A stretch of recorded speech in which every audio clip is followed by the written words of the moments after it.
বহুদলীয় গণতন্ত্রের প্রবক্তা শহীদ রাষ্ট্রপতি জিয়াউর রহমানকে, যিনি আজ থেকে ৫৫ বছর পূর্বে অত্যন্ত ক্রান্তিকালীন সময়ে একটি ঘোষণার মাধ্যমে পুরো জাতিকে ঐক্যবদ্ধ করে মুক্তিযুদ্ধে ঝাঁপিয়ে পড়েছিলেন।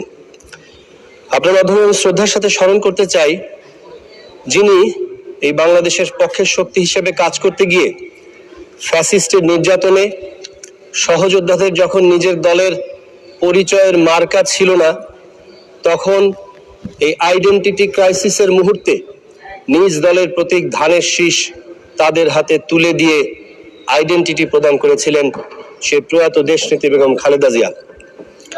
আমি আপনার মাধ্যমে অত্যন্ত শ্রদ্ধার সঙ্গে ধন্যবাদ জানাতে চাই, যিনি আপনার মাথার উপরে যেখানে ছবি সংস্কৃতি ছিল, সেই ছবি সংস্কৃতিকে পরিবর্তন করে কালিমার অমোঘ বাণী লা ইলাহা ইল্লাল্লাহু মুহাম্মাদুর রাসূলুল্লাহ এই ক্যালিগ্রাফি বসিয়েছেন। সংসদের বিভিন্ন জায়গায় আমরা দেখতে পাচ্ছি আমাদের দৃঢ়তা, দেশপ্রেম, অভিভাবকত্ব এবং অভিজ্ঞতার অবিসংবাদিত বাংলাদেশের মাননীয় প্রধানমন্ত্রী জননেতা জনাব তারেক রহমানকে আমি অত্যন্ত শ্রদ্ধার সঙ্গে ধন্যবাদ জানাতে চাই।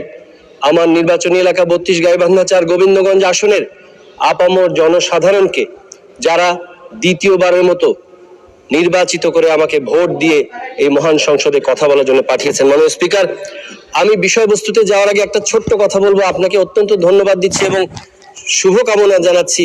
রাজপথ থেকে আজকে সংসদ পরিচালনার সর্বোচ্চ আসনে আপনি বসে আমাদেরকে পরিচালনা করছেন। আপনার প্রতিবেশীর হক আপনি আদায় করার কথা বলেছেন। পাশাপাশি আমি একটু এতটুকু বলতে চাই, আমাদের রংপুর বিভাগের ৮টি জেলার মধ্যে ৪টি জেলা গাইবান্ধা, রংপুর, কুড়িগ্রাম, নীলফামারীর ১৯টি আসনের মধ্যে মাননীয় স্পিকার, আমি বাংলাদেশ জাতীয়তাবাদী দল বিএনপির ধানের শীষের পতাকা নিয়ে একমাত্র সংসদ সদস্য হিসেবে এখানে একজন সংখ্যালঘু হিসেবে আছি। তাই প্রতিবেশীর হকের পাশাপাশি একটু সংখ্যালঘুর হকটা আদায় করার জন্য আপনার কাছে অনুরোধ জানাচ্ছি, মাঝে মাঝে হাত তুললে একটু খেয়াল করবেন মাননীয় স্পিকার। সবশেষে আমার মূল পয়েন্টটা জানার আগে একটা ছোট্ট কথা বলবো। কিছুক্ষণ আগে আমার শ্বশুরবাড়ির এলাকা, আমার সিলেট বিভাগের এই যে মাননীয় মৌলভীবাজার বড়লেখা সুজানগরের সংসদ সদস্য কথা বলছিলেন, যখনই সিলেট বিভাগের কথা আসে মাননীয় স্পিকার, তখন আমরা এখানে একজন লড়াকু সৈনিক ছিল মরহুম, আমরা অবশ্য জানিও না আনুষ্ঠানিকভাবে, আমরা সেই ইলিয়াস আলীকে এখনো খুঁজে পাইনি মাননীয় স্পিকার। যাদের আত্মাহুতির কারণে আজকে আমরা এখানে দাঁড়িয়ে কথা বলছি, তাদেরকে শ্রদ্ধার সাথে স্মরণ করি। আজকে মাননীয় স্বাস্থ্যমন্ত্রী মহোদয় বরাবর আমি যে নোটিশটি দিয়েছিলাম, এটি গ্রহণ করার জন্য আমি মহান সংসদকে ধন্যবাদ জানাচ্ছি। নোটিশটি আমি বলছি, আমি মোহাম্মদ শামীম কায়সার ৩২ গাইবান্ধা ৪ গোবিন্দগঞ্জ আসন থেকে যে জরুরি জনগুরুত্বপূর্ণ বিষয়ের প্রতি মাননীয় স্বাস্থ্য ও পরিবার কল্যাণ মন্ত্রীর মনোযোগ আকর্ষণ করেছি, তাতে আমার নির্বাচনী এলাকা ৩২ গাইবান্ধা ৪ গোবিন্দগঞ্জ উপজেলা একটি উপজেলা নিয়ে গঠিত। অত্র এলাকা গাইবান্ধা জেলার মধ্যে অত্যন্ত গুরুত্বপূর্ণ। এলাকার অধিকাংশ মানুষ নিম্ন মধ্যবিত্ত, তারা কৃষি কাজ করে জীবিকা নির্বাহ করে থাকে।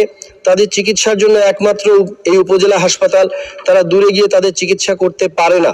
অত্র এলাকার মানুষকে গোবিন্দগঞ্জ উপজেলা হাসপাতালের উপর নির্ভরশীল হতে হয়। এলাকাবাসীর দীর্ঘদিনের দাবি উপজেলা হাসপাতালের শয্যা সংখ্যা বৃদ্ধি করা এবং উন্নত চিকিৎসা প্রদানের লক্ষ্যে হাসপাতালের রোগ নির্ণয়ের লক্ষ্যে আধুনিক যন্ত্রাংশ স্থাপন করা। মাননীয় স্পিকার, বর্তমান সরকার জনগণের সরকার, জনগণের কল্যাণে কাজ করার জন্য বদ্ধপরিকর। এই গোবিন্দগঞ্জ উপজেলার মানুষের স্বাস্থ্য সেবা নিশ্চিত করার লক্ষ্যে গোবিন্দগঞ্জ উপজেলা হাসপাতালকে ১০০ শয্যায় উন্নীত করা জরুরি। উল্লেখ্য যে বিগত ২০২৪ সালের অক্টোবর মাসে ১০০ শয্যা উন্নীত করার জন্য যে অবকাঠামো দরকার, সে হাসপাতাল বিল্ডিংটা করা হয়ে গেছে এবং হস্তান্তর হয়ে গেছে। এখন শুধু ১০০ শয্যার যে অনুমোদন, সেটা করলে তার যে অন্যান্য সাপোর্টিভ যে ফ্যাসিলিটি, সেগুলো নিশ্চিত করা যায়। আমি আপনাকে জাস্ট একটু এতটুকু উল্লেখ করে বলতে চাই, এখন ৫০ শয্যার যে সুবিধাগুলো আছে, এখানে অপ্রতুল থাকার কারণে এই ওষুধপত্র এগুলো ২-৩ মাসের মধ্যে শেষ হয়ে যায়। তাহলে ১০০ শয্যার যে প্রয়োজন, তাতে অবস্থাটা কি দাঁড়ায়? সেই জন্য আমি মাননীয় স্বাস্থ্যমন্ত্রীর দৃষ্টি আকর্ষণ করছি, গোবিন্দগঞ্জ উপজেলার মানুষের স্বাস্থ্য সেবা নিশ্চিত করার লক্ষ্যে এই গোবিন্দগঞ্জ উপজেলা হাসপাতালকে ১০০ শয্যায় উন্নীতকরণের জন্য আমি প্রয়োজনীয় পদক্ষেপ গ্রহণ করার জন্য মাননীয় স্বাস্থ্যমন্ত্রীর দৃষ্টি আকর্ষণ করছি। ধন্যবাদ মাননীয় স্পিকার। ধন্যবাদ মাননীয় সদস্য।